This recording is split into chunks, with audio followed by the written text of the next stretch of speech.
Seguimos en esta tarde-noche ya de día domingo. Estamos en vivo en este segundo bloque que tenemos una entrevista espectacular.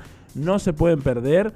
Ya está con nosotros la invitada. Vamos a estar hablando de salud mental. Un tema demasiado interesante, demasiado, no sé si moda, lo vamos a preguntar, pero que está siendo muy visible el tema. Sí, lo está haciendo visible. Así que vamos a charlar con una profesional que ya está con nosotros para acompañarnos en esta tarde de streaming. Frío, mucho frío, día domingo. Tenemos una semana, como dijimos, bastante cargadita. Va a ser bastante frío en esta semana también. Así que estamos ahí, atentos a lo que va pasando con el tiempo y el clima también. Saludamos a nuestros auspiciantes en este segundo bloque. ¿Estás pensando en mudarte? ¿Buscas flete y logística? Tenemos tu solución. En Bareté SRL, transporte de mudanza y logística. Realizan mudanzas simples, embaladas, combinadas y exclusivas. Además cuentan con personal de carga y descarga, capacitados en el rubro que cuidan al 100% tus bienes. Trabajan con soga, realizan viajes a todo el país, días y horarios, lunes a domingo de 6 a 22 horas. Para más información, comunicate al WhatsApp 3765 198513. Seguinos en redes como flete_en Bareté. No somos los únicos, pero sí los mejores. A la hora de mudarte, en Bareté te conviene. Un saludo grande a Bareté también, que nos acompaña en esta tarde de stream. Día domingo, frío domingo. También están con nosotros Fortaleza Multiespacio. ¿Buscas un espacio donde liberar tus energías y sentirte pleno? Vení a conocer Fortaleza Multiespacio. Cuentan con gym, ritmos, artes marciales y 2 amplios salones totalmente equipados e independientes uno del otro. No pierdas esta oportunidad de conocernos y fortalecer con nosotros tus energías.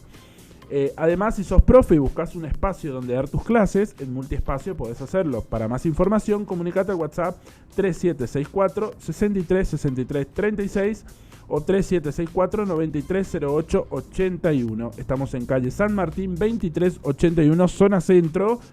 Seguinos en Instagram como Fortaleza Multiespacio. Gracias, Fortaleza, por acompañarnos también. Y le contamos a la gente que, hablando de liberar energía, ¿querés hacer karate? ¿Querés realizar artes marciales y no sabés dónde? Bueno, Academia de Karate Shotokan ISKF, a partir de 4 años sin límites de edad. Estamos de lunes a miércoles. Lunes, miércoles y viernes, de 19 a 20 horas. Te esperamos en San Martín 2381, casi Jujuy, primer piso. Salón Marcial de Fortaleza Multiespacio. Para más información, comunicate con el sensei Sergio Tabosi al WhatsApp 3764 930881 y anda a hacer artes marciales. Libera tus energías, que justamente eso es muy bueno, es muy bueno. También auspicia este programa Electrónica Ricardito. Acá atrás, mira, a nuestros amigos de Electrónica Ricardito. Todo lo que buscas en electrónica lo conseguís en un solo lugar. Aire acondicionado, pava eléctrica, termo Stanley, pendrive, celulares, computadoras, auriculares y más. Local 174 y 257 del Mercado Modelo La Placita. Atienden de lunes a lunes. Seguilos en Instagram como Electrónica Ricardito y enterate de todas las ofertas. También recordá que si vas de parte de Elion TV, tenés un súper descuento en cualquiera de los productos. Aprovechá esta oportunidad, hoy y siempre Electrónica Ricardito. Gracias, Electrónica Ricardito. Le mandamos un saludo grande a los chicos de La Placita, que hoy domingo no sé si están en vivo, pero capaz no están mirando en su casa. En los otros programas están siempre ahí conectados en La Placita. Que el otro día fueron a comprar en La Placita al mediodía y me dijeron, mirá, estaban ustedes en el canal ahí en La Placita. Bueno, gracias a La Placita, gracias a Ricardito. ¿Buscás que tu negocio de emprendimiento crezca? Nosotros te ayudamos. Publicita con nosotros, comunicate al 3764 57 78 72. Seguinos en Instagram como Elion TV Digital. Gracias a todos nuestros auspiciantes que nos acompañan en esta tarde de domingo. ¿Tarde fría? Sí, bastante. Pero nosotros estamos acá en vivo. Renovamos el mate y ya está con nosotros nuestra invitada del día de hoy. La vamos a presentar. Tenemos un tema interesante para hablar. Ella es la directora de salud mental de la Municipalidad de Posadas, es licenciada en psicología. Con nosotros hoy está con nada que decir la doctora Eliana D'Amore. ¿Cómo andamos? Hola, ¿qué tal? Muchas gracias. Bueno, en principio no soy doctora, eso no, nosotros los psicólogos somos licenciados. Perdón, licenciado. Yo tengo una maestría y el doctorado quedó en camino, así que no puedo ponerme un título que no lo tengo todavía. Pero ¿quién te dice capaz en breve? Ya lo estoy como visualizando, doctora. Ay, qué lindo, qué lindo. Se concreta en unos años. La licenciada. Sí. Y lo tenía licenciada, por ahí lo tenía acá marcado, solo que por ahí se me fue. ¿Cómo andamos? ¿Todo bien? Todo bien, todo muy bien. La directora de Salud Mental de la Municipalidad de Posadas. Así es. Esta es una dirección bastante nueva porque, bueno, yo estoy en la municipalidad hace un par de años ya, después de la pandemia, creo, 2020, 2021. 2020. Pero bueno, primero estaba el área donde yo estoy ahora, era un área más social. Como Dirección de Salud Mental se crea con esta segunda gestión de Estelato en diciembre del 2023. Así que la Dirección de Salud Mental estamos a 1 año y medio, digamos, de su creación. La municipal, ¿no? Después teníamos la dirección provincial y otros espacios que sí ya venían funcionando, pero esta es una dirección bastante nuevita. Muy bien, muchas gracias por acompañarnos hoy. ¿Cómo podemos definir a la salud mental? Bien, qué difícil, ¿no? Muy amplio. Es difícil y es amplio, y aparte el término de salud mental se viene hablando, vos decías hoy, no sé si una moda, no moda, pero sí es un concepto que se viene hablando por lo menos en los últimos 10, 15 años, no mucho antes que eso. Y por suerte hoy está mucho más socialmente reconocida la salud mental, ¿no? Visibilizado, digamos. Visibilizado, y también es muy difícil que alguien no te pueda decir algo cuando uno dice salud mental, ¿no? Uh-huh. Pero bueno, hubieron siempre como paradigmas diferentes, porque los primeros paradigmas más vinculados a la salud mental eran más pensar que la salud mental era no tener una enfermedad mental. Hoy en día, lo que se entiende es que no, que la salud mental tiene que ver con todo lo que nosotros hacemos y que forma parte de nuestra salud en general, que eso también es un problema a veces, pensar que tenemos una salud física por un lado y una salud mental por el otro. Pero la salud mental hoy tiene que ver con todo lo que nosotros hacemos en el día a día, pero también en cómo impacta lo que nosotros hacemos y cómo nos sentimos en nuestro cuerpo, en nuestras relaciones, en nuestros modos de ser en el mundo, en nuestro trabajo. Está muy vinculada a las emociones, a cómo nos sentimos, a cómo nos manejamos y al poder tener una vida lo más plena, por así decirlo, en todos los diferentes aspectos que cada uno quiera tener, ¿no? Uh-huh. Y cuando uno ve o piensa o lee qué es la salud mental, tiene que ver con factores que son tanto físicos, que el cuerpo me acompañe, como también emocionales, psicológicos, como también sociales y como también culturales. Entonces, por eso digo, es tan difícil definir a la salud mental, porque en realidad la salud mental tiene que ver con lo que nosotros hacemos y cómo nos sentimos en el día a día y cómo podemos llevar adelante una vida en el día a día lo más tranquila, ponele. Y lo más acorde a lo que uno espera de la vida. Porque también vos me decís tranquila y otros dicen, pero yo no quiero tener una vida tranquila. Bueno, está bien, pero acorde a lo que uno espera. A poder rendir, a poder estudiar, a poder trabajar, a poder tener una familia o a poder tener la energía y la posibilidad de hacer lo que uno quiere y desarrollarse humanamente de la mejor manera posible. ¿Se relaciona con la felicidad o no? Se relaciona con la felicidad, pero la salud mental tampoco es la felicidad, digamos. Porque, a veces hay cuadros que están vinculados a un exceso de felicidad que tampoco son salud mental, ¿sí? Uh-huh. Y también parte de la salud mental a veces, reconocer las emociones, reconocer la tristeza, reconocer que uno no está bien, también es salud mental. Muchas veces uno está pasando situaciones, no sé, en el trabajo, en la familia, en una pareja, ¿no? Que ya no te hacen...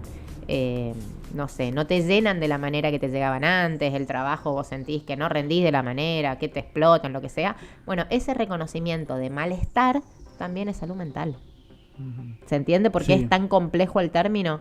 Vos sabés que hay una autora que aparte es una vieja reconocida, Alicia Stolkiner, en salud mental, que ella siempre trata un ejemplo que a mí me gusta darlo en clases, que dice que en cierto grado de malestar es un reconocimiento de salud mental. Cuando uno a veces está en una situación, por eso digo la felicidad sí, pero ojo, porque la felicidad absoluta tampoco es salud mental. ¿Se entiende? Claro, cierto grado de reconocimiento de ese malestar implica que todavía hay algo que nos mueve a decir, tengo que cambiar. Uh-huh. ¿Sí? Y ese grado de malestar, el punto nomás a veces es que en salud mental hablamos de grados o de niveles, por así decirlo, ¿no?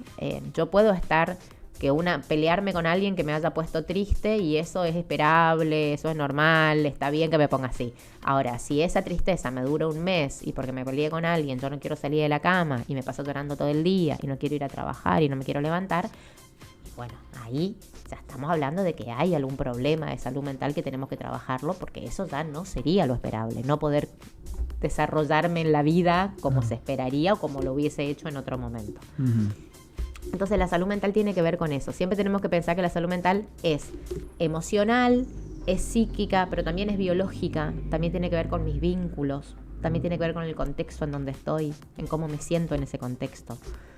Por ende también es social, ¿sí? También tiene que ver con mi historia, también es espiritual, porque también tiene que ver con todos los espacios que voy atravesando y en cómo me voy sintiendo en esos espacios. Tiene que ver un poco con el cambio, capaz antes, vamos, no sé, 30 años atrás, 40 años atrás, no ¿se escuchaba salud mental? ¿O es ahora con esta nueva generación, si se quiere, de gente que de personas que estamos como más con la tecnología, más la ansiedad, ¿no? Porque yo no escuché nunca a mis abuelos, por ejemplo, o mi vieja o mi viejo decir, no sé, tengo un problema de salud mental. ¿No? Y tiene algo, o recién ahora se pudo como poner en una cajita el título del problema, digamos. Sí. Vos sabés que yo creo que siempre digo, son como cosas que se fueron dando de la mano y paralelamente, ¿no? No quiere decir que antes no hubiesen problemas de salud mental o por ahí hasta cuadros que después tengan que ver con enfermedades mentales, sino que también a veces o hasta se minimizaban o se entendía que, bueno, a ver, esta es la vida. Claro, tal cual, o sea, tenés que seguir para adelante y así tiene que ser, o por ahí no sé, a ver, no es, si me tomo los domingos un vinito de más es porque, bueno, es domingo y puedo, y se usaban otras herramientas, por así decirlo, y también yo creo que sí, que no se entendía de alguna manera que el sufrimiento o que la dificultad para poder desarrollarse en algo era parte también de lo cotidiano, y que hasta eso podía tener un acompañamiento, ¿sí? Y por ahí se pensaba que la enfermedad mental era solamente en los casos que ya eran muy extremos, ¿sí? Porque cuando hablamos después de enfermedad mental, ahí sí hablamos de un montón de patologías y de cuadros que son como muy específicos, ¿no? Que hacen no sé, al consumo problemático de sustancias, que hacen a la violencia, que hacen a enfermedades mentales, que antes por ahí sí también las había, pero a veces o se minimizaba, ¿entendés? Entonces, bueno, a ver, está bien, toma, pero mientras sea bueno en otros aspectos de la vida, ¿qué problema hay que tome? No, bueno, sí, hoy se entiende que el alcoholismo es una enfermedad mental y que va a necesitar un espacio de acompañamiento y de apoyo para dejar, porque interfiere en un montón de dimensiones de la vida. O se minimizaba, o también es cierto que había menos espacios para trabajar, había menos profesionales. O era blanco o gris, ¿no? Porque yo también recuerdo que, bueno, vos tenías te ibas al psicólogo, y que hasta hoy algunos siguen usando eso, ¿no? Te ibas al psicólogo y estás loco. Exacto. O era psíquico tu tema, o estabas mal de la cabeza, peor un psiquiatra. Sí, sería el extremo de la locura. Sí, estaba como la representación social de que al psicólogo solo iban los que ya estaban muy enfermos, muy locos, y no aquel que quería trabajar en su subjetividad, en su estado de ánimo, en su manera de resolver las cosas. Por otro lado también, ojo, porque yo creo que las disciplinas también se van armando sus propias famas, ¿sí? Entonces, ahí por lo menos la psicología y la psiquiatría, bueno, iban de la mano. Uno pensaba esos primeros hospitales psiquiátricos en época del 60, en época del 70, y era realmente triste pensar en esas imágenes. Y hoy en día uno piensa en un centro de salud mental y tiene que tener otra impronta. Entonces las disciplinas también se fueron armando, las disciplinas fueron cambiando. Pero yo creo que también socialmente se empezaron a habilitar más espacios para entender que humanamente necesitamos de un otro cuando no podemos seguir adelante, cuando necesitamos una ayuda, que si lo más normal es que te duela, no sé, la panza y te vayas al médico, bueno, cuando hay algo que a nivel anímico no estás pudiendo resolver, estaría bueno tener a un otro que te acompañe. Hoy en día está más habilitado. Y la realidad es que por lo menos acá en nuestra provincia, yo te hablo, mira, principios del 2000 y pico, éramos 300 psicólogos como máximos en la provincia. Del 2005 al 2025 que estamos hoy, somos más de 1.500 psicólogos en la provincia. Y la realidad es de que de ese 2000, 2005 a los lugares en donde en ese momento habían psicólogos trabajando, muchos no eran lugares públicos, no había tantos psicólogos incorporados ni en las escuelas, ni en los servicios de salud, ni en la policía, por ejemplo, otro lugar que hoy tiene sus propios equipos y gabinetes de psicología para atención, para en emergencia, ni en los ministerios o los espacios tipo de desarrollo social, no había tantos profesionales de salud mental vinculados. Hoy en día, 20 años más tarde, es muy difícil pensar cualquiera de esos servicios sin un profesional de salud mental. Y eso también me parece que hace que no solo que hoy se visibilice más, sino que hoy también se acompañe más todo ese desarrollo más subjetivo, más emocional, más psíquico, que se dan un montón de factores. Hay como un crecimiento dentro del área para... Yo me acuerdo, justamente tocamos la fuerza recién que hablamos de la policía. Yo, cuando era más joven, 20 años, 19, entré a la Fuerza Armada. Uh-huh. Y me acuerdo que el examen psicológico era el dibujito del árbol, de no sé qué, que uh-huh. Después era re loco porque el que ya rindió te decía, pará, dibujar la casita uh-huh. Y la puerta más grande que la persona, porque ahí se nota que vos... y todos aprobábamos el psicológico, ¿no? Y me llamaba mucho la atención eso, porque digo, era tan fácil el examen psicológico para pasar a la fuerza, que es una de las... Manejabas muchas herramientas, muchas armas y muchas cosas que creo que tienen que ser muy importantes. ¿Cambió eso? Mira, yo creo, ojalá que si todos pasaban, no haya sido porque sea fácil, sino porque todos estaban en condiciones de pasar. ¿Sí? Porque la realidad es que hoy, ponele para las fuerzas, uh-huh. Ya sea, no sé, la policía, gendarmería, el área que quieras, una evaluación previa psicológica va a determinar un montón de cuestiones. La realidad también es que ojalá que también a lo que identifica a esa profesional que está tomando esa herramienta después se le dé la importancia que se le tiene que dar a la hora de que esa persona siga o no siga uh-huh. Después, ¿no es cierto?, en la posibilidad de entrar a la fuerza o de tener un arma o lo que sea. Yo sé que son bastante rígidos y estrictos con eso. Hay test que son específicos para evaluar eso y hay indicadores que son complejos si aparecen a que alguien le otorgue la posibilidad de tener un arma. Entonces, claro. Se respeta mucho eso y te lo digo en el caso de que muchos ingresen, se da porque esas condiciones se tienen que estar dadas. Porque también es una evaluación dentro de un montón de otras evaluaciones, ¿no? Uh-huh. De las físicas, de las psíquicas, de las sociales, de las habilidades y demás. Pero hoy te digo, son determinantes en donde cuando no están dadas las condiciones, es muy difícil revertir eso. Uh-huh. Entonces se le da. Y hoy, por ejemplo, las fuerzas tienen sus espacios que son específicos de trabajo... mental, no. Salud mental. Sí, para tenencia y portación de armas, para reconocimientos médicos, la mayoría las tienen y los tienen bien organizados. Eso es bueno. Y por ahí lo que decía, ¿no? Hoy en día en las escuelas es muy difícil encontrarte con cualquiera de los centros, hoy en día se llaman EDAIO, ¿no? Que eran los clásicos gabinetes psicopedagógicos. Es muy difícil no encontrarte con un profesional psicólogo dentro de esos espacios que hace todo un acompañamiento muy particular también, porque también cambió el paradigma en educación de lo que era la salud mental, ¿no? El niño identificado como niño problema diagnosticado, a entender que ese niño hoy necesita otro espacio, otro acompañamiento, otro apoyo, porque en la escuela están apareciendo otros factores que por ahí no son de la escuela en sí mismo, pero que afectan en el aprendizaje. Entonces la mirada del psicólogo en las instituciones y la apertura, porque eso sí vemos, la apertura de las instituciones para incorporar psicólogos, tener más de 1.500 colegiados y que muchos se desempeñen en el ámbito público, está muy bueno eso. Uh-huh. Porque muestra... ¿Crees que a los docentes también debería haber una atención hacia ellos? Sí. Los docentes, los equipos justamente no están preparados para...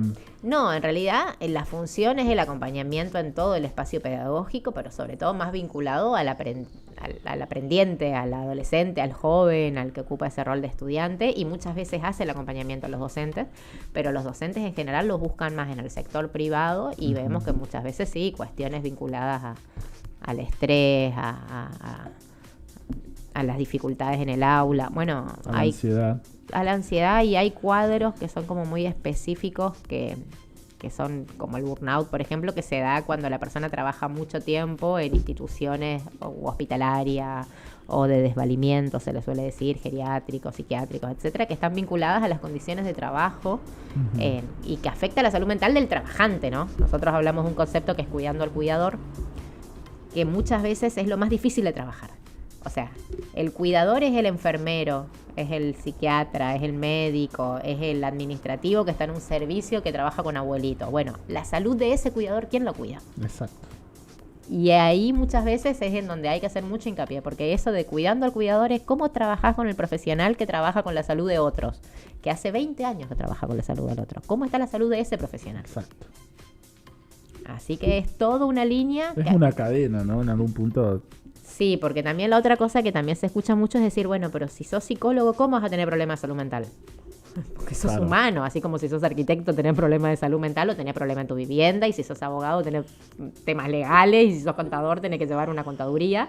¿Por qué el psicólogo no podría tener problemas anímicos? ¿Por qué no podría estar pasando por un momento de crisis X? Le digo, o sea, no, porque es humano, básicamente es esperable que lo tenga.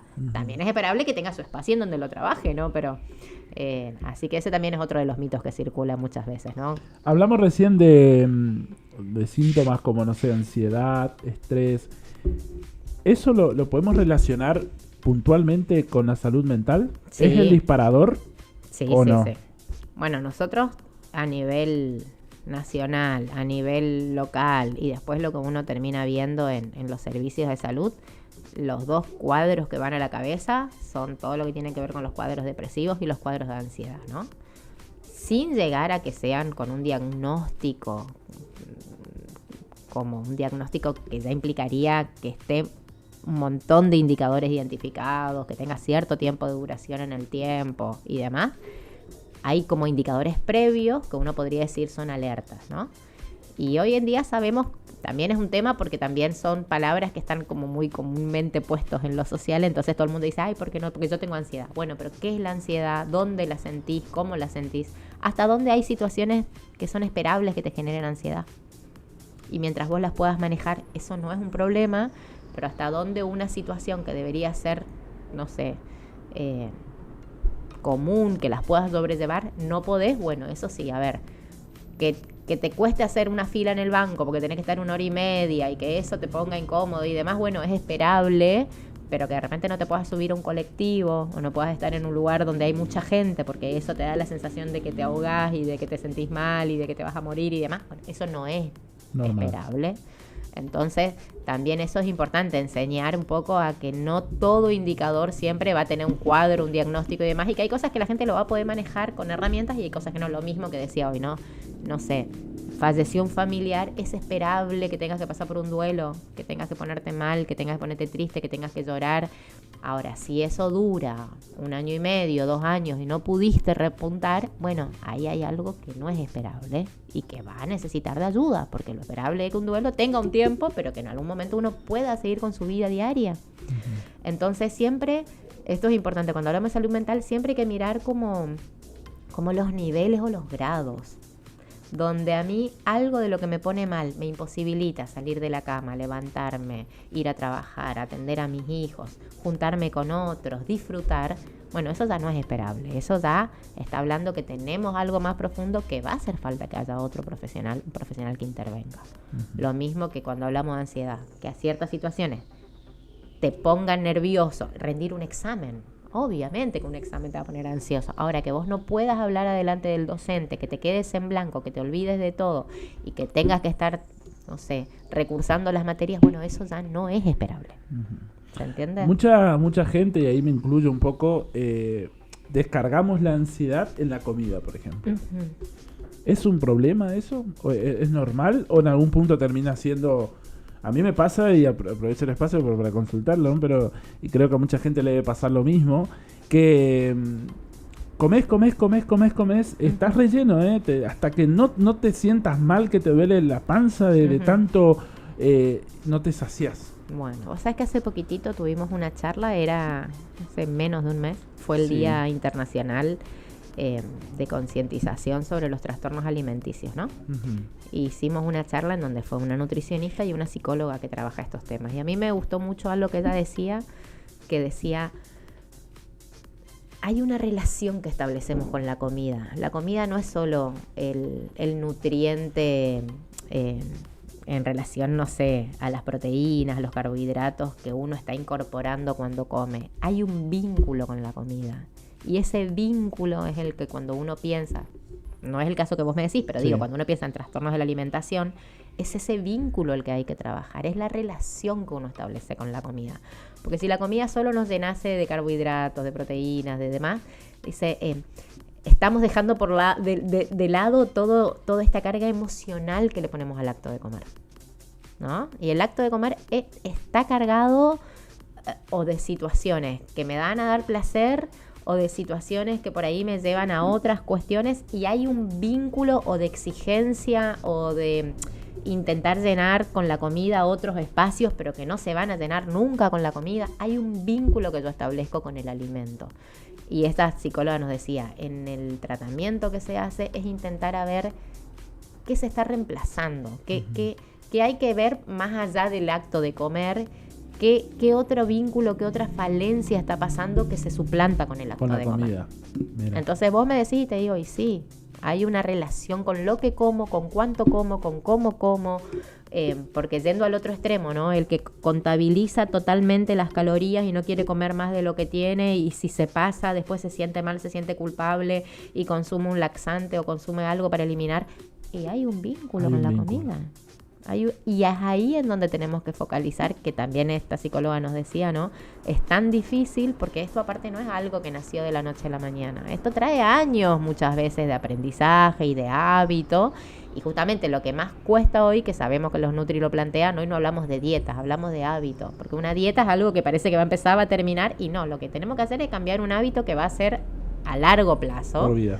Y ese vínculo tengo que descifrarlo para ver qué me está diciendo esa manera de vincularme con la comida que está teniendo, o lo otro que estoy teniendo yo también, ¿no? Uh-huh. Así que sí, la salud mental está ahí. Está ahí.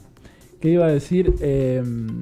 ¿Cómo se relaciona, no? Yo escuché gente que, por ejemplo, le salen manchas en el cuerpo, le sale granos, le sale acné, obviamente le sale picazón. Sí. ¿No? ¿Cómo se manifiesta en el cuerpo? Ya pasa de ser una salud mental, porque a veces uno dice, bueno, estoy enfermo y tiene que ser físico, sí, ¿no? Y escuché casos también de gente que lo mental o lo espiritual muchas veces se relaciona y se manifiesta a través del cuerpo. Vos sabés que nosotros siempre lo que decimos es lo que uno no puede poner en palabras. Para la psicología es muy importante poder poner en palabras, pero no en palabras de por sí, no sentarme y hablar. Es la palabra con un sentido, con un significado, con algo que yo resignifico de lo que digo. Uh-huh. Y muchas veces cuando yo no puedo poner en palabras, en esa palabra sentida, esto que me está pasando, el cuerpo reacciona. Una contractura, dolor de estómago. ¿Viste? Había una publicidad que siempre mostraba, ¿no? A la hora de comprarse una casa, una pareja estaba por firmar el título y mostraba como un estómago que se hacía un nudo, y al toque se le daba una pastillita, unas gotitas y se destrababa y ahí firmaba. Sí. Bueno, a mí me parece un ejemplo muy claro. Acá igualmente te vas a la farmacología y te vendían el producto con que con eso se iba. Pero ahora, a ver, es una situación que te va a dar ansiedad, que te va a dar emoción, que te va a dar felicidad, que te va a dar un montón de situaciones, y es esperable que ese cuerpo reaccione. Ahora, el tema está en que nosotros sepamos leer qué es lo que le pasa a nuestro cuerpo, ¿no? Porque si todo esto, que eso se trabaja mucho con los chicos hoy, si a esta persona en la publicidad se le enseña que lo que está viviendo es totalmente esperable, que tiene que ver con los nervios, no hace ni falta por ahí que se tome la pastillita, que lo pueda procesar, que lo pueda poner en una palabra, se le va a ir el estómago hecho ese nudo que tenía. Nuestro cuerpo reacciona porque nosotros somos un entramado en donde nuestras emociones, nuestra subjetividad, nuestro modo de sentir y nuestro cuerpo biológico están unidos. Uh-huh. Entonces, nosotros siempre, yo digo, ¿no? Cuando damos clases, yo doy clases de salud mental y digo, se nos enseñaba como que entrenar el cuerpo era ir al gimnasio y entrenar la cabeza era sentarse y estudiar. No, nosotros somos un único ser todo completo. Y si no empezamos a dimensionar que todo lo que nos pasa a nivel físico nos afecta a nivel emocional o mental, y todo lo que nos pasa a nivel emocional o mental nos afecta a nivel físico, vamos a estar disociados por la vida. La idea es poder integrar y entender que nosotros somos una unidad. que si hoy, no sé, llegaste a tu casa y te enteraste que se escapó tu perro y no lo encontrás, Te genera una... te va a una generar parte algo a emocional. nivel físico. Te vas seguramente a sentir mal, te va a doler la cabeza, te vas a enfermar. Y lo mismo a la inversa, si hoy simplemente te levantas con un estado gripal muy fuerte y es muy difícil que te sientas pleno, feliz, porque el estado gripal que es físico va a impactar en tu estado emocional también. Es verdad. Entonces es imposible pensarnos separados. La realidad es que cuando uno entiende que todo eso va de la mano, es mucho más fácil que uno aprenda a manejarse, pero vuelvo a lo mismo. Cuando alguno de estos indicadores o síntomas se hacen muy fuertes, y solo no vamos a poder. Ujú. ¿Sí? Si ante la pérdida del perro estás 5 días que no saliste de la cama, bueno, eso ya está hablando de un indicador que se está yendo un poco de tema.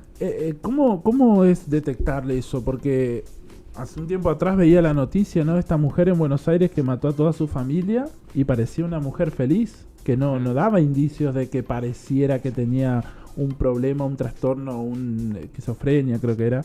Y hay casos también así que vos le ves a la persona y jamás podés llegar a pensar esta persona tiene un problema o le pasa algo. ¿Cómo poder detectar a una persona que tiene un problema, una patología o de este tipo?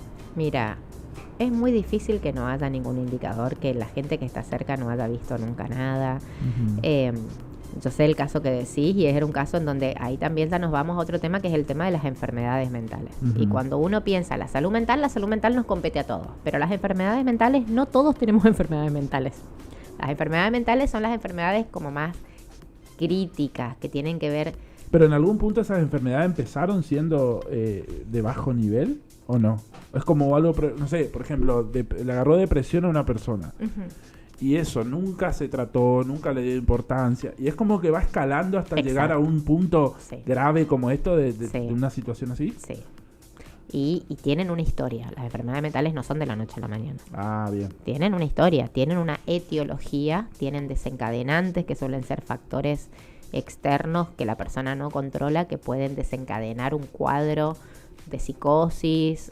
Esta persona si tiene una esquizofrenia, la esquizofrenia es una enfermedad mental que se desencadena en la adolescencia y después se viene arrastrando hasta determinada adultez a veces en la adolescencia ya tiene tanto florido, digamos, tan florido que ya ahí ya se ve y que sí o sí es una enfermedad crónica que necesita un tratamiento psiquiátrico, que necesita medicación constante, que el médico psiquiatra va a saber a dónde después puede aflojar o no aflojar la medicación, pero que sin un tratamiento farmacológico la persona va a estar descompensada, que puede tener heteroagresividad, pero también puede tener alucinaciones, puede tener delirios, pérdida de realidad, pérdida de sí mismo. Y eso, la persona que tiene algún vínculo cercano con alguien con una enfermedad mental, es muy difícil que no se dé cuenta, porque todo aquel que ahora esté viendo, esté escuchando y tenga una persona que tiene una enfermedad mental, en este caso peor, las más complejas que son para el lado de la psicosis, pero una que vive con una persona que tiene una depresión,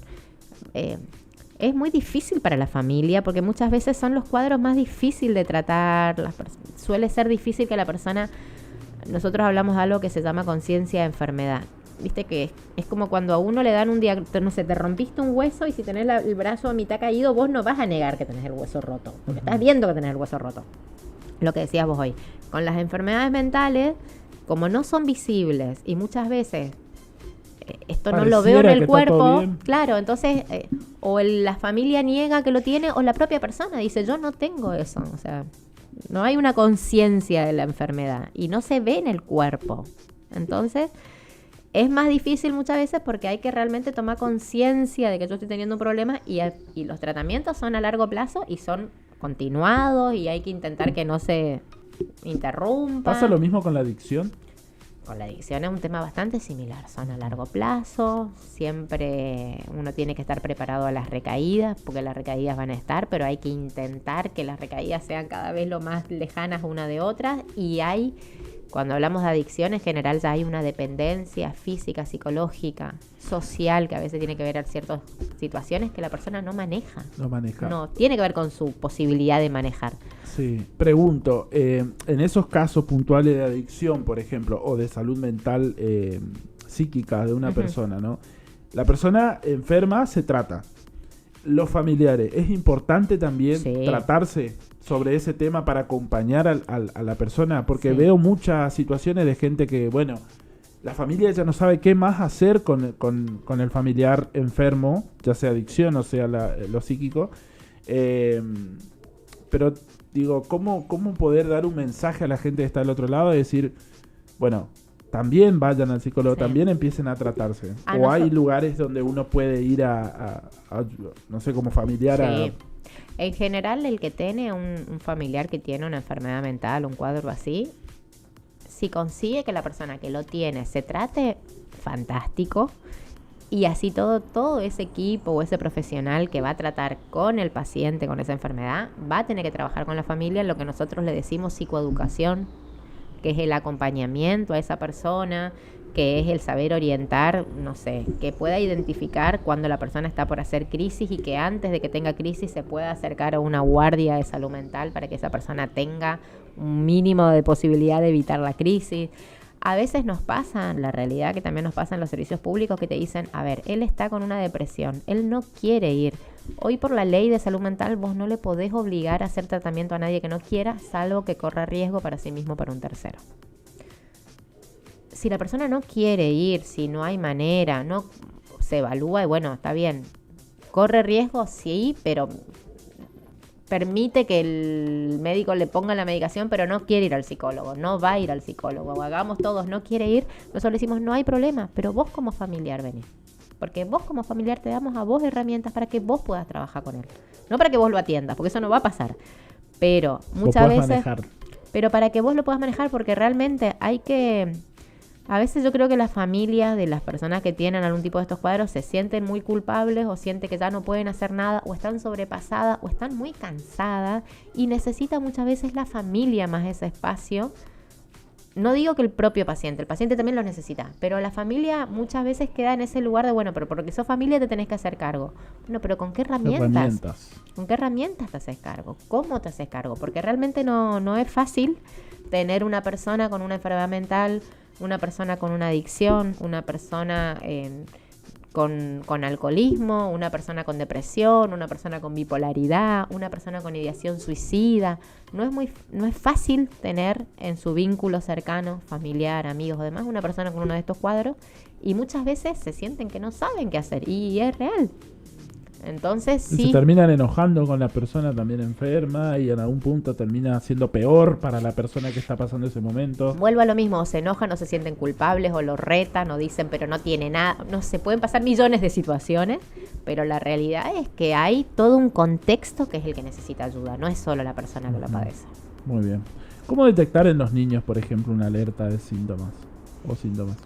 En los niños, por ahí lo que tenemos que tener en cuenta es que los niños, a diferencia de los adultos y también de los adolescentes, cuando son chiquitos todavía no tienen la posibilidad de la palabra, que es tan importante para el adulto y para el adolescente. Esto que decía hoy, ¿no? Poder poner en palabra lo que yo siento va a hacer que no impacte tanto a nivel de lo físico, que pueda tramitarlo en el momento que lo tengo que trabajar eso.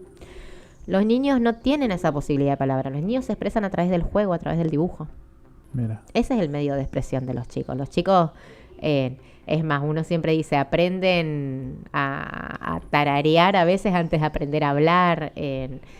Los niños, el juego es el medio de expresión. Entonces, siempre por ahí lo que uno tendría que tener en cuenta para las familias es que por lo menos hasta que empiezan A entender. sí, en realidad la palabra empieza recién después de los 8, 10, 12 años. Toda esa parte previa es estar muy atento al juego de los nenes, estar muy atento a que si los niños se fueron desarrollando de manera esperable, por así decirlo, a lo que era cada una de las etapas de su vida y demás, ver de repente que ese nene sea un nene feliz, sea un nene que juegue, sea un nene que pinte, sea un nene que quiera ir al parque y jugar con otros, sea un nene que quiere ir a la escuela y que le vaya bien. Por ahí como indicadores para los niños hay que tener en cuenta que cuando el nene empieza a no querer jugar, empieza a tener miedo de noche, empieza a tener algunas conductas que por ahí ya no las hacía, pero ahora las vuelve a hacer, está dándonos indicaciones de que por ahí hay algo que le está afectando. no, a veces no cosas graves, no sé, el nacimiento de un hermanito le va a afectar a un nene. Claro. ¿Sí? Y por ahí el nacimiento de un hermanito va a ser que él, que ya tenía 3 años y había dejado los pañales, bueno, ahora se empieza a hacer pipí en la cama. Y sí, porque... Llama la atención. Sí. Pero porque, es más, fíjate, el adulto va a entender, está llamando la atención. No, el nene va a estar tramitando algo que no lo puede tramitar de otra manera, que capaz se siente desplazado, que siente que el hermanito le vino a sacar su lugar, que siente que ahora a él ya no le dan más bolilla porque le dicen vos ya sos grande y ahora hay un bebé. Esos son indicadores que por ahí la familia tiene que tener en cuenta y que a veces con alguna que otra consulta eso se llega a resolver porque uno lo ve de afuera, lo ve más fácil muchas veces que el papá que está, ¿no? O que le empiece ahí a costar más ir a la escuela, o que empiece a ver algo en la escuela que empieza a hacer ruido y que las maestras empiezan a decir, no sé, antes jugaba con los compañeros en el recreo y ahora de repente ya no quiere salir al recreo y se queda solito y nos llama la atención esto hace un mes, pasó algo. Los chicos, las cosas que pasan en la casa o las cosas que le pasan, las va a tramitar de esa manera. Entonces esas por ahí son señales de alarma para tener en cuenta cuando cambia mucho la conducta, cuando no quiere comer o cuando come demasiado o cuando empieza a tener mucho miedo de noche, cuando empieza a dejar de jugar. Y no hay que minimizar, ¿no? Hay que estar alerta, tampoco hay que alarmarse, hay que ir al pediatra en principio, porque a veces no es que uno va a ir al psicólogo, pasa eso. Lo primero que va a hacer es ir a su médico y va a tener que consultar con el médico va a saber orientar, ¿no? Pero son como algunas alertas porque el nene lo que no va a tener o la niña es la posibilidad de decirle estoy mal porque nació mi hermano. No va a poder tener esa posibilidad de decirlo. Lo va a mostrar de otras maneras. Tal cual, tal cual. Si hablamos de tristeza y hablamos de depresión, ¿hay alguna relación entre sí o son dos cosas totalmente distintas? ¿Cuál es la diferencia? Una es una emoción y otro es un cuadro diagnóstico, te diría. La tristeza, todos, es una emoción básica, ¿no? Todos vimos la película Intensamente. Sí. La 1, la 2, más de una vez la vimos, lo que tenemos hijos sobre todo. Muy bien recreada, ¿no? Todo. Sí, y realmente nosotros para trabajar por ahí con chicos en las escuelas, la película, tanto como después las representaciones que hay de las emociones, para mí están fantásticas. Entonces, bueno, ahí aprendemos, ¿no? Que tenemos emociones básicas, la alegría, la tristeza, el enojo, el asco. Y se me está yendo la de la película 1, y en la 2 aparece la ansiedad, el miedo como emociones secundarias. Pero bueno, si hay algo que esa película muy bien trabaja es que esas emociones son básicas para todos y son necesarias para todos. O sea, no hay manera de que uno no tenga tristeza, y lo importante que muestra la película es cómo tendríamos que trabajar, qué hacer con la tristeza, ¿no? Uh-huh. Ahora, cuando ya pensamos en la depresión, estamos hablando ya de un cuadro clínico en donde van a haber indicadores que van a ser signos y síntomas que se van a sostener en el tiempo y que van a estar marcados. La tristeza va a ser como el sentimiento principal, a veces más puesto en angustia que en tristeza, pero que cuando uno después recibe una persona que tiene este cuadro, uno va a ver que hay como yo muchas veces no quiero dar los indicadores tan puntuales porque uno después escucha y dice, ay, yo tengo eso. Claro. Pero en general son periodos muy prolongados de tiempo en donde la persona se siente muy mal, mucha angustia, no le encuentra sentido. Y tampoco tiene un motivo puntual. A veces sí. A veces sí. A veces hay disparadores. Uh-huh. Y a veces la persona te dice, yo desde que falleció mi mamá y mi papá no pude repuntar. ¿Y cuándo fue eso? Hace 8 años. A veces sí hay motivos. La realidad es que es mucho más profundo y esos motivos a veces son disparadores. Uh-huh. No es que la depresión viene, se entiende, ¿Pero siempre hay un motivo? No. ¿O puede haber casos que no haya un motivo puntual? No.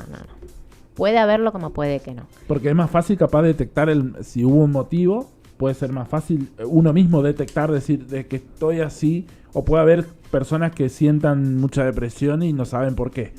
Ambas. Y a veces tener el motivo no te lleva a que sea más fácil trabajarlo, digamos. Uh-huh. No.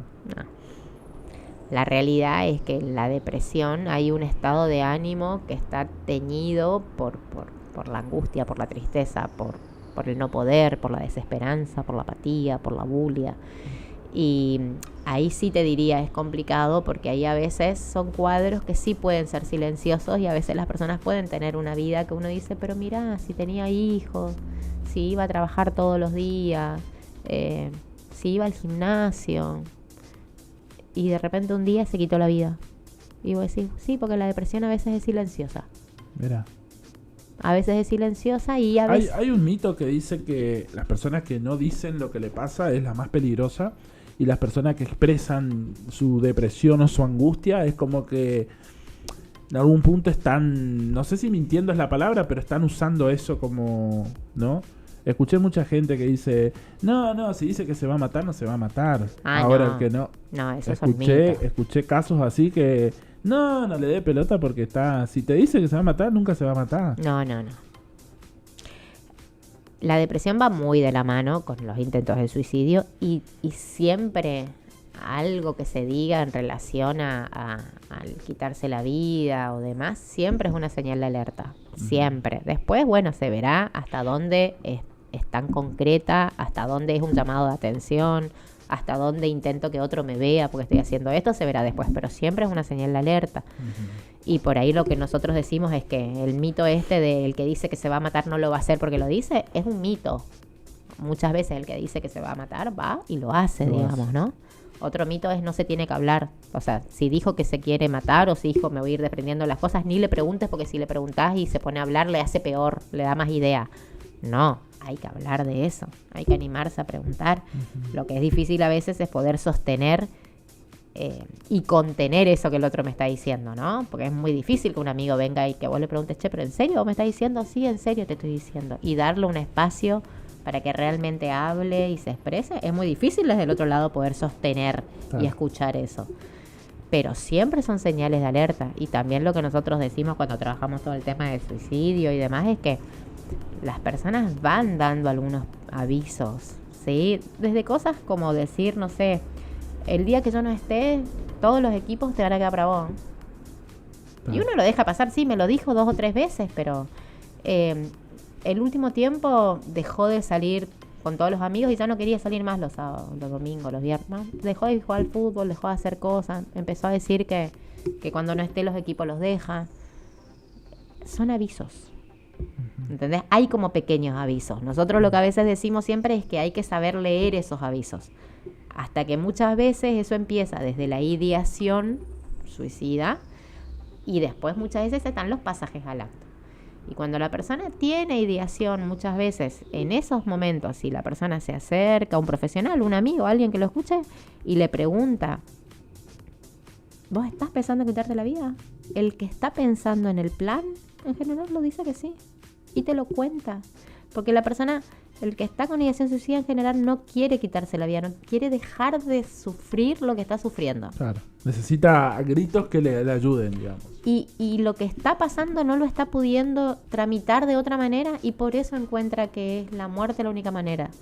Uno como profesional lo que tiene que hacer del otro lado es, bueno, a ver qué otras maneras hay de trabajar esto que no sea de ese drástico final. Pero para eso tiene que haber todo un trabajo finito y de acompañamiento y de mucho acompañamiento cercano, mucha cercanía y mucha familia incorporada. Porque esto por ahí, digamos... También elegir la persona correcta con el cual vayas a pedir ayuda también, porque muchas veces la otra persona no sé si no le interesa, pero es como que, bueno, no pasa nada. Después pasan las cosas y decís, Nosotros siempre decimos que cuando alguien se le acerca a uno a contarle que está mal y que hace todo ese trabajo de poder abrirse, lo que uno tiene que tener siempre es una escucha atenta, una escucha activa. Y a veces pasa, ¿no? Cuando uno habla, cuando viene alguien que por ahí te está contando algo y uno quiere ayudarlo, siempre aparece la cuestión de ¿por qué te vas a poner así? Si mira que tenés esto, tenés lo otro. Bueno, eso no sirve. Otra cosa que no sirve es decir, yo estuve peor porque a mí me pasó también que se me murieron mis padres y mirá cómo pude. Tampoco sirve. Sirve... Es como que uno quiere demostrar que hay cosas peores de lo que eso vos no estás mal, digamos. Eso no sirve, decirle, pero mirá, si tenés un trabajo y tenés familia, ¿cómo te vas a sentir mal? Si mirá todo lo que tenés, eso no sirve. Lo que sí sirve es validar. Nosotros hablamos de validar lo que el otro siente. Mira. Es decirle, yo entiendo, yo no me puedo poner en tu lugar porque yo no estoy sintiendo lo que estás sintiendo vos, pero entiendo que lo que estás sintiendo no lo estás pudiendo tramitar hoy, no lo estás pudiendo, hoy te está pesando tanto y yo hoy no sé cómo, pero vamos a buscar la manera para ayudarte. Claro. Yo entiendo, no es a mí me pasó más fuerte, entonces ¿cómo vos vas a estar mal? No, a ver, hoy entiendo que vos estás mal, vamos a ver la manera cómo hacemos para que vos puedas salir y puedas estar mejor. Y si no tengo cómo, vamos a buscar el profesional, vamos a buscar ayuda para que hoy podamos trabajar sobre eso. Para eso tenemos que hablar, no sé, si es menor, con tus papás, si es adulto, bueno, tengo que hablar con tu pareja, con tu familia, con tus hijos. Claro. Vos sabés. Nunca hacerse cargo solo tampoco del tema, sino que poder compartir con sus allegados para que... Y aparte ahí vuelvo a la cuestión de lo legal. Ahí Claro. sí la persona corre riesgo para sí mismo o para un tercero. Mira. Porque la persona te está diciendo, yo tengo la posibilidad de quitarme la vida. Ahí, uno como profesional legalmente tiene que decirle, tenemos que hablar de esto con otro referente. Porque si yo no digo nada y esa persona va y se suicida, yo fui cómplice. ¿Entendés? Entonces ahí también es todo un trabajo de cómo vamos a romper el secreto profesional.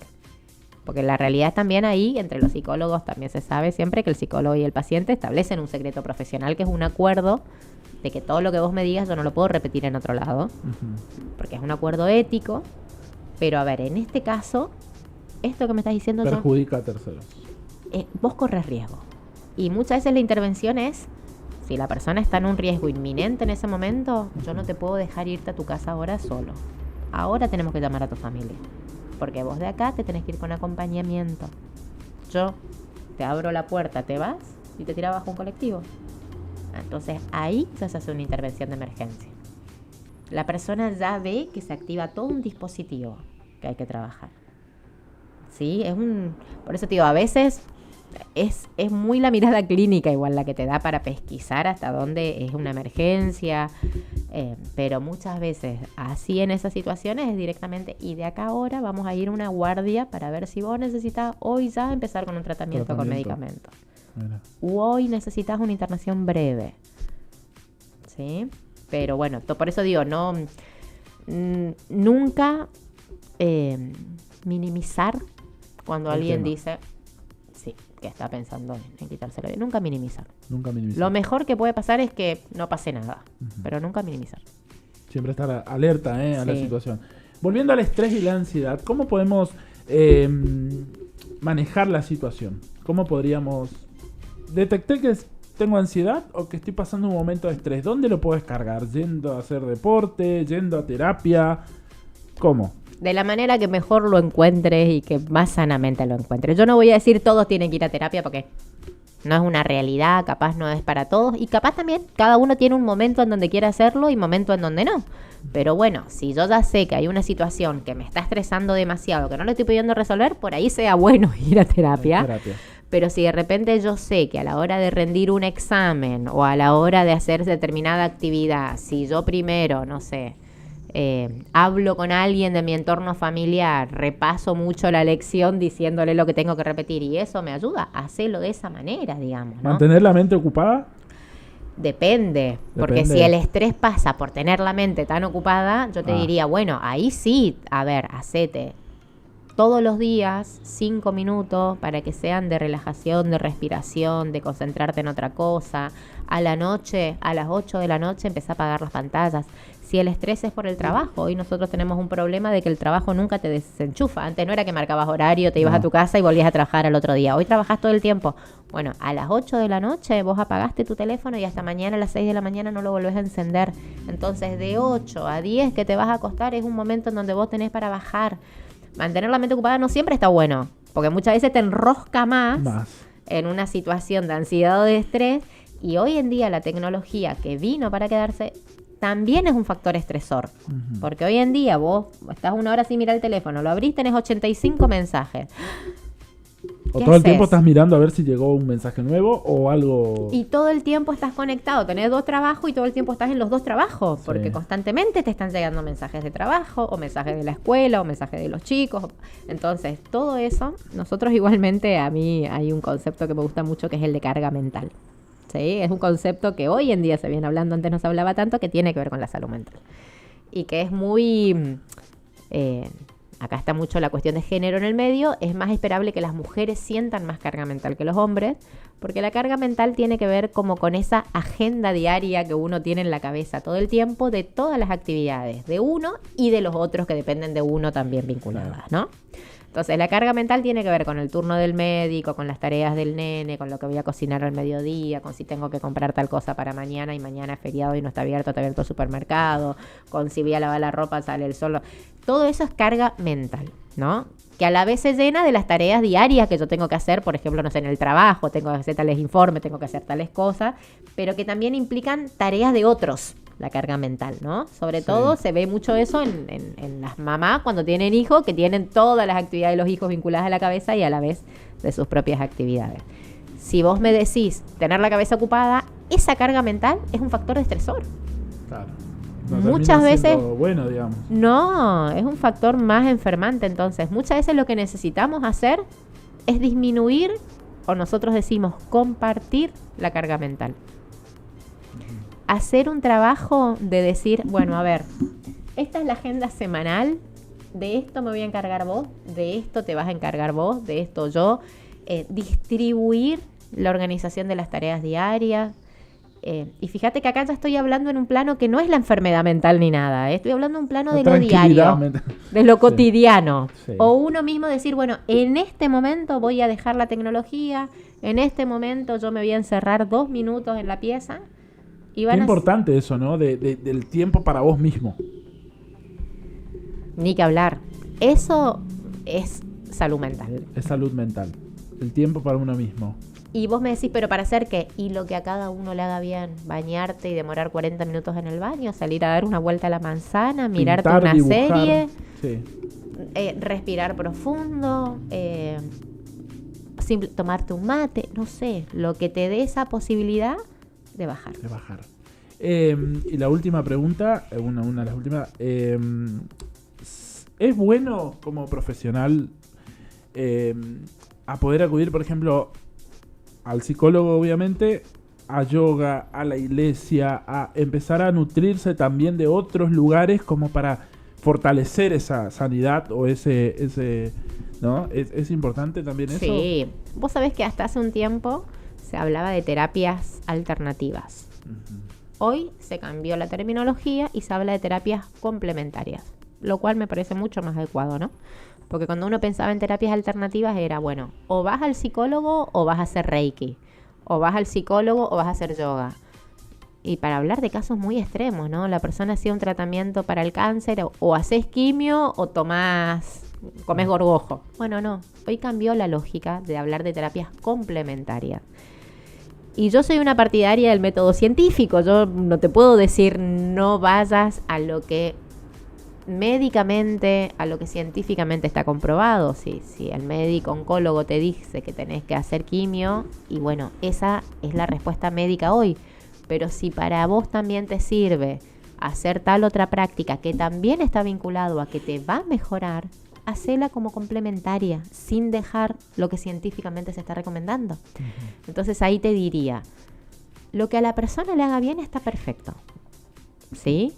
Pero la realidad es que si una persona está pasando por una situación de depresión muy compleja y no tiene el tratamiento psiquiátrico y psicológico y solo tiene un acompañamiento espiritual, y va a ser muy difícil que salga adelante. Hacé las dos cosas. Claro. Anda al psiquiatra, hacé tu tratamiento psiquiátrico, anda al psicólogo, trabajá toda la parte emocional y anda a la iglesia también, porque te va a ayudar, te va a hacer bien, te va a generar vínculo. Nosotros recomendamos eso, te va a dar la posibilidad de socializar. Uh-huh. No es una cosa o la otra. Son las dos juntas. Sí, y nosotros como profesionales tenemos que tener la cabeza abierta para entender también que nos gustan a todos cosas diferentes, pero somos multidimensionales. El que es muy creyente y va a tener que poder aprovechar ese espacio, porque vuelvo a lo mismo, va a ser un espacio que la persona se quiera levantar los domingos para ir a la iglesia, uno como profesional lo tiene que valorar, porque hay algo que lo está levantando para que eso lo mueva, ¿sí? Pero no es dejar una cosa por otra. Eso es lo complicado. El suplantar una cosa por otra, bueno, yo desde que hago yoga no voy más a terapia porque con el yoga estoy. Son cosas diferentes. Qué importante entender también eso desde la vereda de enfrente, porque a veces he escuchado, sin nombrar a nadie, ¿no? Pero he escuchado pastores, gente de la iglesia que por ahí no, la sanidad está solo en buscar a Dios y rechazan un poco la parte de la ciencia o la parte profesional.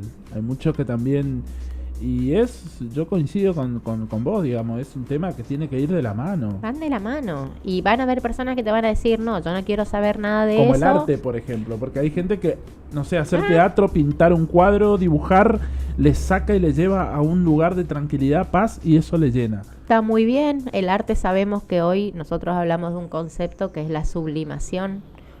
A través del arte nosotros ponemos un montón de cosas en eso que estamos pintando, en lo que estamos manifestando y demás, que tiene que ver con nuestro mundo interno. Y siempre es un recurso terapéutico. El arte sana, es así.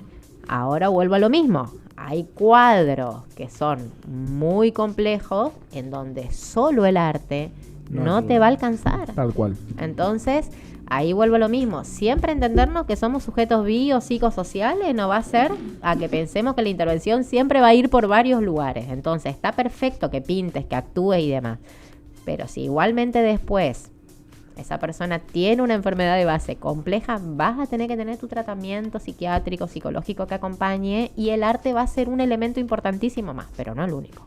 ¿Dónde puedo consultar sobre salud mental para la gente que está mirando? Bien, hoy uno podría pensar que tenés diferentes lugares, ¿no? Porque por lo menos nosotros desde el municipio tenemos los centros de atención primaria, son 10 los CAT municipales, que en general son aquellos que no tienen número, que solo tienen nombres, que son el CAPS Belén, el CAPS 2 de Abril, el CAPS San Marcos, el CAPS Las Rosas, Latinoamérica, Los Paraísos, Don Pedro, Miguel Lanús, en donde tenemos psicólogos que hacen atención gratuita.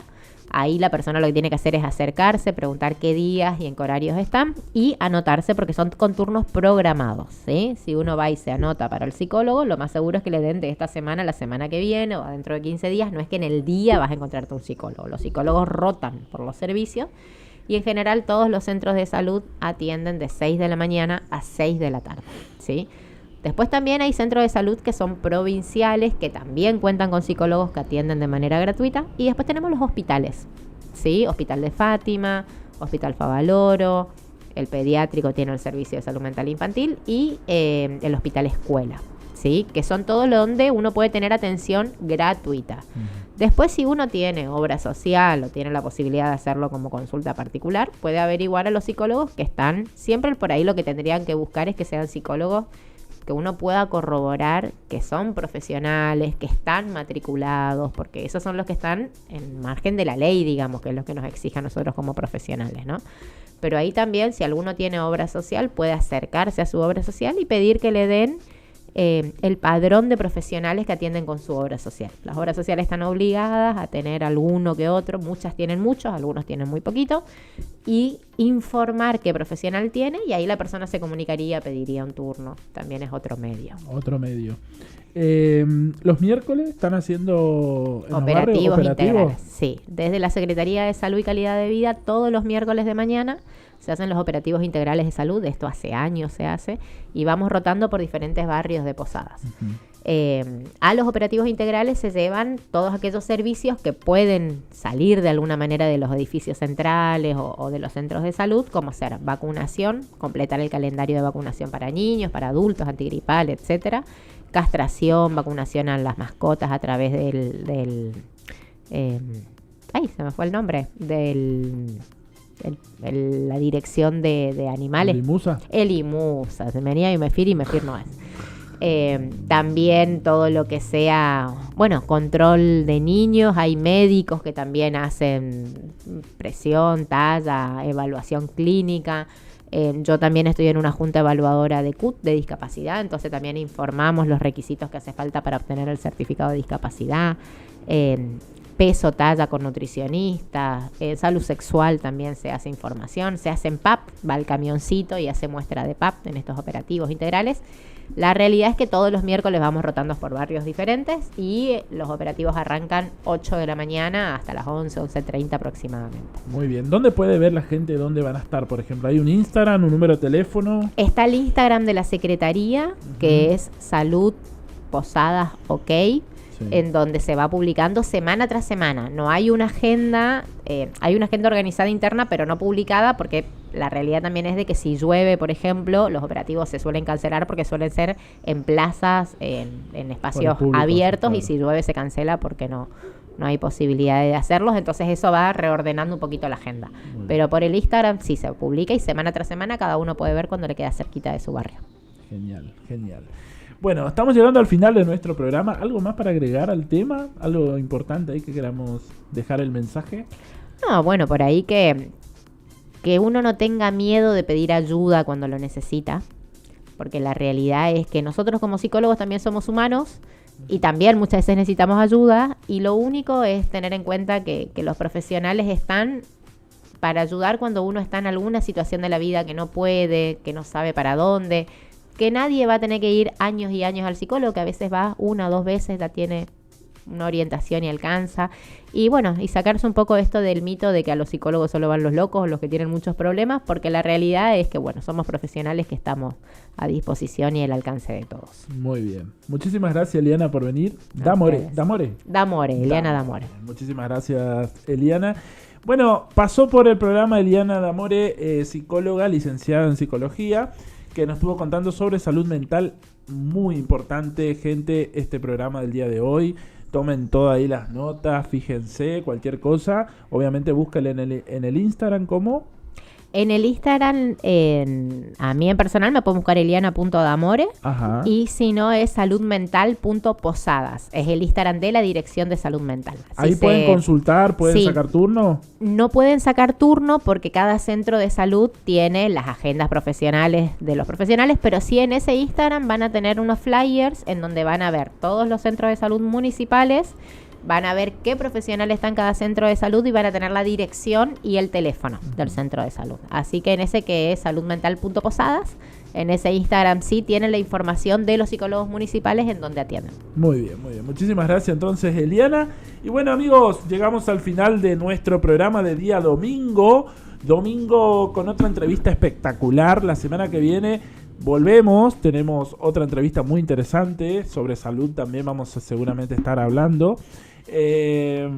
Muchas gracias, Eliana. A ustedes por el espacio. Y gracias a ustedes por acompañarnos. Nos vemos el próximo domingo, 20 horas, acá en Elion TV. Nada que decir. Sigan a la programación de la semana. Lunes a viernes, 15:30. Tenemos media siesta con la mejor onda. Súper entretenido hasta las 5 de la tarde. Y los viernes a las 21 horas tenemos No Somos Santas. Las chicas van a estar acá, las mujerazas espectaculares, dando su streaming y hablando de todo lo que quieren desde la mirada de la mujer. Así que muy copado el stream de las chicas. Y bueno, y los que quieran publicitar, 3764-5778-72 y publicitan en Elion TV. Muchas gracias por estar ahí. Nos vemos el próximo domingo, 20 horas en el stream. Gracias.